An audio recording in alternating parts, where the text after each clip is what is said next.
হাই, আজি বতৰটো অলপ ঠাণ্ডা কৰিছে, বৰষুণ বতৰ। এয়া আমাৰ ফালে বৰষুণ দি আছে, এনেকৈ ঠাণ্ডা বতৰ। সেইকাৰণে আজি পুৰি বনাবলৈ লৈছোঁ।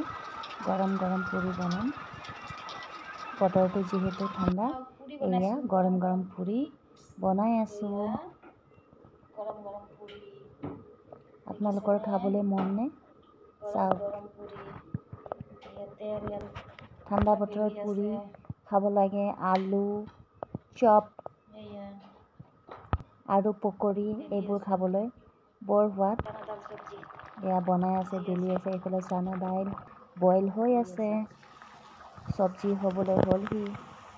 এয়া পুৰি, গৰম গৰম পুৰি, ফুলা ফুলা। কাৰ কাৰ খাব ভাল লাগে অলপ জনাব।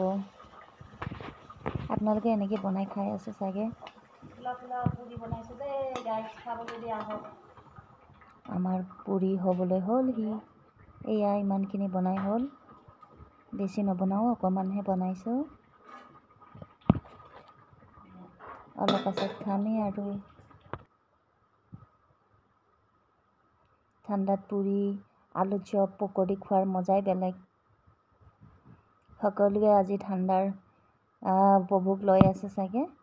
বতৰটো ইমান গৰম নহয়, বৰষুণ দিয়াৰ বাবে আমাৰ এইফালে বতৰটো ঠাণ্ডা হৈ আছে। এয়া একেৰাহে পুৰি বনি আছে,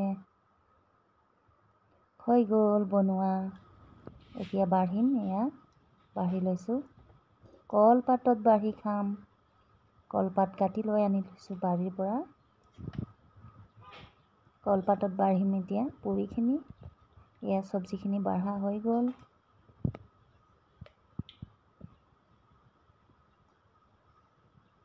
আমাৰ মানুহ বেছি নাই, যিহেতু ইমানখিনিয়ে, বেছি নাখাওঁ, অকণমান অকণমানকৈ খাম। পুৰি বেছি তেলত বনোৱাটো, সেইকাৰণে ইমান ভাল নহয় স্বাস্থ্যৰ পক্ষে। এয়া পুৰিখিনি সকলো কলপাতত এনেকৈ বাঢ়ি লৈছোঁ, এতিয়া খাম। থেংক ইউ ছ' মাছ। লগ পাম আকৌ এটা নতুন ভিডিঅ'ত। Bye bye. ভিডিঅ' চাই কেনেকৈ লাগিলে নিশ্চয় জনাব।